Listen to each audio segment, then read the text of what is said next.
What's up, everybody? I'm Gigi of Own Your Alchemy, here to help you master your mindset so you can design your destiny one thought at a time.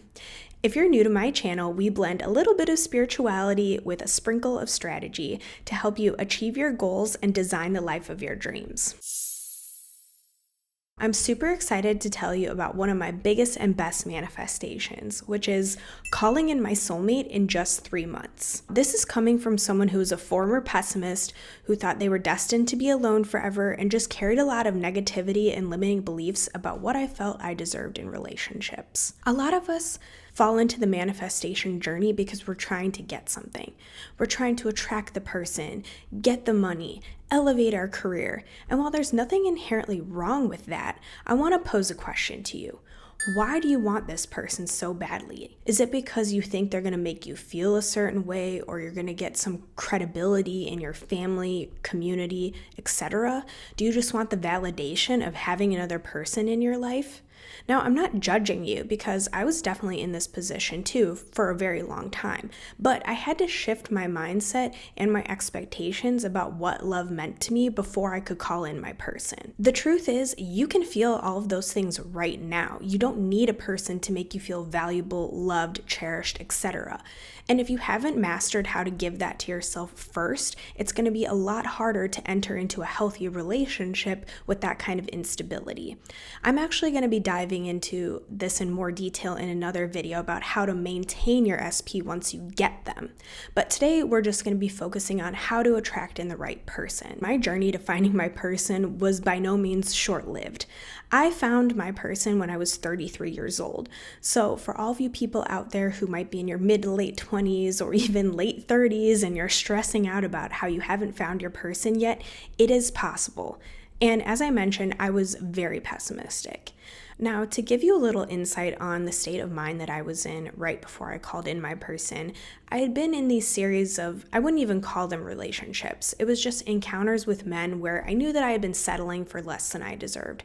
I was putting up with treatment that was not very nice, to be quite honest. But again, that stemmed from my own lack of self-respect.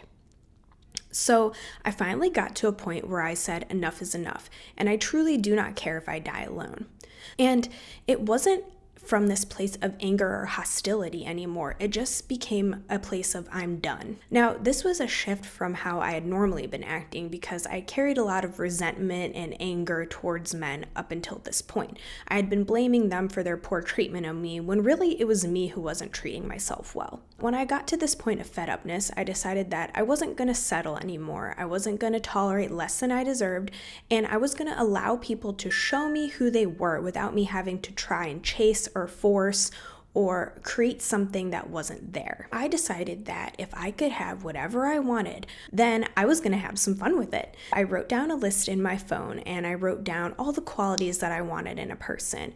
Obviously the personality, like kind, empathetic, warm, giving, but I was like, you know what, if I can have whatever I want, I'm gonna put in some physical characteristics too.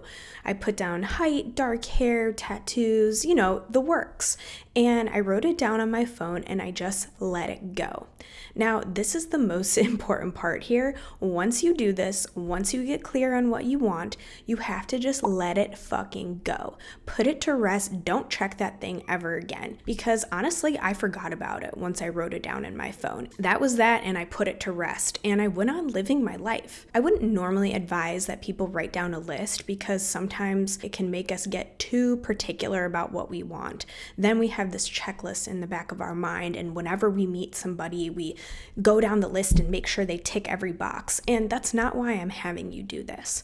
Why I recommend you write down what you want is so that when you do meet people in the real world, you can kind of evaluate whether or not they hold up to your values.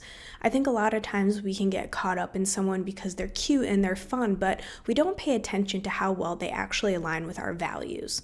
You need to treat dating almost like a job interview, and this person is going to fill the role of your partner. You're going to have some expectations and some standards that they need to meet, but they're probably not going to hit 100% of the things on your list. Just like candidates in a job don't normally hit 100% of the things on the list. There's the must-haves and then there's the nice-to-haves. So keep that in mind as you're writing your list. So as I mentioned, I wrote it down on my phone and I completely forgot about it. The next phase I'm going to recommend is that you get out there and meet people or just do things that you enjoy. Don't go in with the intention of, ooh, this is where I'm going to meet my person, because that energy is very repelling. Even though you might not necessarily be saying that out loud, you might be giving off an energy of eagerness or desperation or constantly looking over your shoulder wondering, ooh, is that cute person checking me out? Are they the one? Because don't worry, I've been there. I was literally that person. Every guy I met, I was like, this could be the one. This could be the one. Ooh, that guy looked at me a certain way. No, you got to let that desperate energy go. You know what you bring to the table, and you just got to trust that the universe will deliver. You put in your order and now it's cooking, so just let it be. As I mentioned, you're going to start doing things that you enjoy. I was really investing in my physical health and fitness because that's what I cared about at the time. I was doing Pilates, I was cooking, I was going on walks, I was hanging out with my friends, I was traveling. I didn't give a flying fuck. I will admit I was on the apps. That is how I wound up meeting my partner, but I barely checked those things. I got very fed up and I had a long history of deleting and re-adding the apps, and I didn't think I was going to meet my person on there. That's why I say don't have expectations about where you're going to find this person, because you truly never know. The apps was the last place I thought I would meet him. And when I did go out with him, he was only my second date of the entire year. So again, I wasn't trying hard. I wasn't putting in this eager, desperate, forcing energy to try and make it happen. When I matched with my person, I thought to myself, wow, this guy is really hot. This is never going to work out. But not in a self-deprecating way. It was just I didn't have any expectations about what was going to happen. I was going to enjoy it for as long as it lasted because I truly didn't think it was going to last that long. Even leading up to our first date, I remember sitting in the car as I was driving over thinking to myself, I'm going to go for 2 drinks and then I'm going to go home. I was not going to give this man too much of my time or energy, not because I didn't want this person, but because I had such a history of desperation and chasing that I was finally in a place where I was like, this is going to be whatever it's going to be, and I'm not going to have any expectations about it. I was very clear with my communication and my expectations, and I said right from the get-go that I was looking for a relationship. That way, if he wasn't interested or he was just going to mess around, then that would have sent him running the other way. And it didn't, because he expressed the same thing. So again, it's important to hold your standards, but not be too rigid. Just let the other person know where you stand when you do meet them so that you don't waste your time on someone who doesn't have the same expectations as you. I think this is where a lot of people mess up with manifesting their person, is that they give too much of their time, energy, and attention to someone who isn't reciprocating. You have to sit back and let them show you who they are. If they're not texting consistently, bring it up to them once and say, hey, you know what? I would prefer if we communicated more consistently. And if they follow through, great. If they don't, stop chasing, stop running down that road. You're wasting your time. That person does not value you, and you need to value yourself more. So be very clear in your communication early on with somebody and let them know what your expectations are.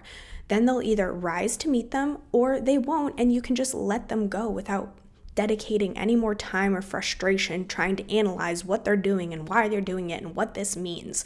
That saved me a ton of headache in the beginning. Now, around 3 months into us dating, I happened to come across the notes in my phone again, and I happened to look down and realize that he matched every quality on the list, even down to the physical characteristics. I wasn't out there hunting for this person. I wasn't seeking him out. I just let the universe bring it to me. And he's been the most amazing partner I've ever had. We've grown and evolved so much together, which is something I'm going to discuss in my next video about how to maintain the relationship once you get it. Because truthfully, getting them is the easy part. It's the maintaining and learning how to be a stable and emotionally available partner that's the tough part, especially if you have a history of anxious attachment like I did. That's not to say the relationship has always been rainbows and butterflies. No relationship is. And I want to be very clear about that, because a lot of times if we haven't been in a relationship in a very long time, we assume that everything's going to be perfect once we get the person.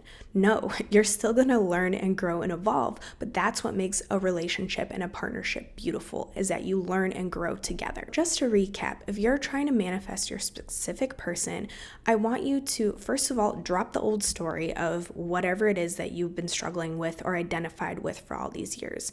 If you've normally been the chaser or the desperate one, or the person who never gets picked, that's old, that's done, that's gone. You are not that person anymore. You know your value now. You're going to write down the qualities that you'd like to have in a partner. This isn't a rigid checklist, it's just a guideline. It's a resume of what you'd like this partner to bring to the table.